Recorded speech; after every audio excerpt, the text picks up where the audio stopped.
Ahora les vamos a mostrar en nuestra pantalla táctil algunas cifras que tienen que ver con esto justamente. Ahí tenemos la primera, que tiene que ver con trata de personas. A ver, ¿cuál es el perfil de las víctimas de trata de personas de acuerdo a información oficial del Ministerio del Interior? Vamos a ver aquí, por ejemplo, cuando se habla de sexo y edad. ¿De qué sexo son la mayoría? ¿Entre qué edades oscilan la mayoría de víctimas? El 86% de las víctimas, 86% son mujeres. 40% de las víctimas son mujeres menores de edad. 32% de las víctimas son adolescentes. Si sumamos estas dos cifras, 40 y 32 da 72%. 72% o son menores de edad o son adolescentes. Mucho cuidado, se aprovechan mucho de personas que tienen poca edad. ¿Cuáles son las finalidades por las cuales se ejerce la trata de personas? 66%, la amplia mayoría, van a temas de explotación sexual. El 23% a explotación laboral, es decir, a trabajar sin recibir remuneración, en coacción, y el 11% en otras formas de explotación. 66% de las víctimas van a trata de personas con fines de explotación sexual. Vamos a ver la siguiente, aquí la tenemos. Las formas de captación de la trata de personas, esto es muy importante, muy importante. La falsa oferta de trabajo es el 78,2%. Es decir, la amplia mayoría de víctimas de trata de personas cae por una falsa oferta de trabajo. Por ejemplo, y acá nos ponen el ejemplo, se necesita señorita o se busca señorita para trabajo en un bar, o de mesera en un restaurante, o de anfitriona en una discoteca. Las chicas jóvenes caen en esto porque generalmente esto va ayudado para hacer mejor la captación con ofertas de dinero, de trabajo, de remuneración bastante bien pagadas. Y eso hace que la gente caiga. Mediante internet está cayendo el 4,7% de las víctimas. Falsas ofertas de estudio, 2,7%. Por la seducción, es decir, personas que se dedican a enamorarlas y luego las jalan hacia, por ejemplo, el tráfico sexual, 0,8%. Y hay un 13,5% que no se detalló el medio finalmente por la que fueron captadas. Pero atención, porque el 78,2% es por falsas promesas de trabajo. Vamos a ver acá la siguiente.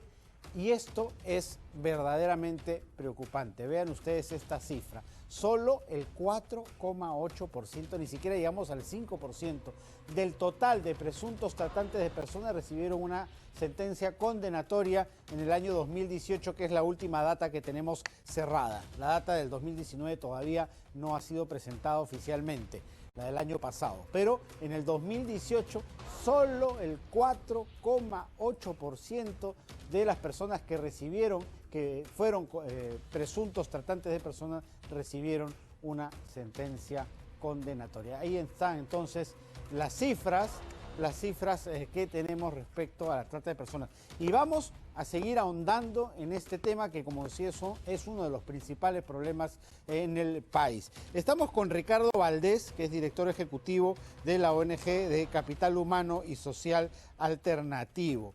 ¿Cómo está, señor Valdés? Muy buenas tardes, bienvenido a En Contacto. Buenas tardes. Hemos revisado algunas de las cifras y la verdad nos preocupa, sobre todo en la el bajo porcentaje de condenas respecto a trata de personas y obviamente lo preocupante que es que se ataca sobre todo al grupo femenino y a menores de edad en este tema de trata de personas. Sí, eso es cierto, sobre todo porque de acuerdo a la estadística, la finalidad más frecuente de la trata de personas que registra el Ministerio Público de la Policía Nacional es la explotación sexual. De ahí que el perfil de la víctima es una mujer joven, usualmente entre 14 y 26 años, y ahí se concentra la mayor cantidad de víctimas, ¿no? Las preferencias del mercado, si se quiere, están orientadas a ese perfil. Eso no implica que los jóvenes también tengan una porción en esta situación de explotación y de esclavitud moderna, como le dicen en algunos países. Y sin duda los hombres, también jóvenes, son los más frecuentes, las más frecuentes víctimas en los casos de trabajo forzoso o explotación laboral. Entonces, y usualmente si dividimos un poco el escenario, 2/3 son de explotación sexual y 1/3 es explotación laboral.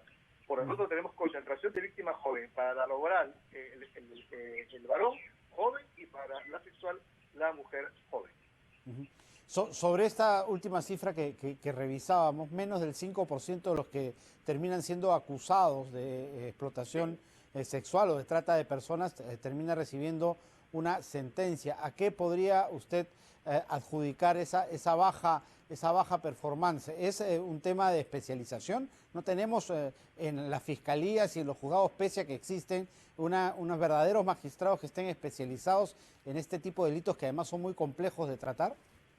A ver, no los voy a aburrir con la historia de las normas y de las leyes, pero en concreto, las modificaciones que se han ido produciendo a lo largo del tiempo, si no se han terminado de producir recién el año pasado, con todos los temas de explotación sexual. Hay especialización a nivel del Ministerio Público, pero existe en aproximadamente 12 regiones del país. Y esa especialización ha permitido que ahora el Ministerio Público, lo que se llaman las CISPRA, puedan conocer de todos los delitos asociados con trata, no solamente la trata en sí misma, sino los delitos colaterales relacionados con la explotación humana. Hay también una policía especializada, esto es más antigua, que también tiene mucho dominio de los temas penales. ¿Dónde está el problema? Está en la especialización del Poder Judicial. El Poder Judicial no tiene juzgados especializados en temas de explotación humana. Y hablo de explotación humana porque en este concepto se encierran al menos 20 tipos penales, no solamente de trata, sino otros tipos penales que tienen que hacer con este asunto. Por lo tanto, esa es una de las razones que apuntan al bajo número de sentencias. Este rango de impunidad nos preocupa muchísimo, obviamente, quienes trabajamos en este tema, porque nuestro esfuerzo está orientado a capacitar precisamente a los operadores de justicia para reducir este rango. Y entre otras cosas, porque el tipo penal de trata es un tipo penal complejo, es un tipo penal, lo que dicen, proceso, porque imagínense, hay que reunir la información desde el momento de la captación y, si es posible, hasta el momento de la explotación, pasando por el camino de traslado y transporte. Y eso suele complicar mucho las cosas, sobre todo cuando se habla de personas adultas, porque ahí el juez suele solicitar unas pruebas que no se tienen o no valora otras que el Ministerio Público ofrece, como es el abuso de condiciones de vulnerabilidad. Eso hace que sea complicado dictar sentencias para algunos jueces. Usted hablaba, seguro que sí. Usted hablaba del traslado, ¿no? Generalmente estas personas son desarraigadas, terminan siendo sacadas de su entorno y de su ciudad y llevadas a otra a ser explotadas, ¿no? Para que no tengan ninguna red de soporte alrededor. Eso es exacto, y hay investigaciones que hemos realizado nosotros en la organización donde vemos cómo víctimas captadas en Loreto terminan siendo explotadas en Madre de Dios, y uno se pregunta cómo llegaron a Madre de Dios siendo menor de edad, ¿no?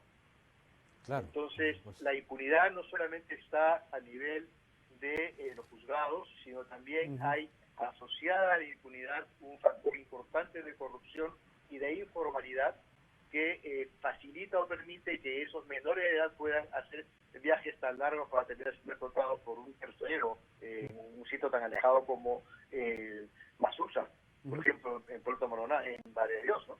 Sí, o captadas en Lima y llevadas a Rinconada, ¿no es cierto? En Puno, por ejemplo. En Puno, a 5.000 metros de altura, eso es complicado. Lo mismo pasa con las fronteras, ¿no? Se tiene información e investigaciones al respecto de niñas bolivianas por cientos que son explotadas en el lugar que han mencionado, en la Rinconada. Ese es un tema complicado, ¿no? Sí, difícil, la verdad. Una última, hablamos de especialización, usted lo mencionó en el Ministerio Público, en la policía que tiene la dirección contra la trata de personas. Exacto. ¿Hay la disposición del Poder Judicial en un mediano plazo activar juzgados especializados? A ver, las veces que he tenido la oportunidad de conversar con algunas juezas, sobre todo, la jueza la señora Vargas, la doctora Barrios y la doctora Tello, ellas están muy preocupadas por estos temas. Ellas han impulsado inclusive plenos polidireccionales, impulsan también, manejan en el caso de la doctora Tello la comisión de género, por ejemplo, en el Poder Judicial. Creo que ellas sí están orientadas, pero les preocupa un poco la carga procesal, porque los juzgados también tienen que rendir, hacia la administración, tiene que manejarse esta carga procesal para justificar una especialización. Yo creo que si se les asigna en paquete todos los delitos asociados a diversas formas de explotación humana, me parece que ahí, en ese caso, sí se justificaría juzgados especializados con carga procesal, pues se verían los casos de trata de personas específicamente, pero también todos los relacionados con la explotación sexual de menores de edad y de adultos, con los temas de trabajo forzoso, los temas de explotación laboral, los temas de migración también irregular, por ejemplo. Entonces, todo ese gran paquete creo que sí justificaría el tener juzgados especializados. En fin, eso está en manos ya del Poder Judicial, eso es una reforma interna administrativa, ¿no? Perfecto, señor Valdés, muchísimas gracias por atendernos. Con mucho gusto. Hasta luego, buenas tardes.